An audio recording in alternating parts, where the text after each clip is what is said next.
ngaranna ge pergaulan aya mabokan aya zinahan aya malingan ieu mah asana mah dosa panggedena aing nyundul dosa aing ka langit loba-lobana dosa ulah leutik hate tobat ka Allah kakara ge mabok kakara ge zina kakara ge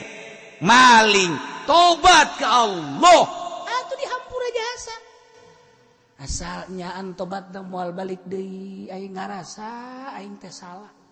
baheula aing mabok aing ngarasa jasa salah baheula aing zina aing ngarasa jasa salah deuk dikukumahakeun nyangakeun ka Gusti Allah nu bogan aing baheula mah keur apeng-apengan aing teh dipelintir ku nafsu ayeuna mah aing anu melintir nafsu aing baheula mah geus pokona mah jadi jurig be pokona mah lain jadi jelema kuari tobat ka Gusti Allah Allah mah Maha Hampura Gusti Allah mah babar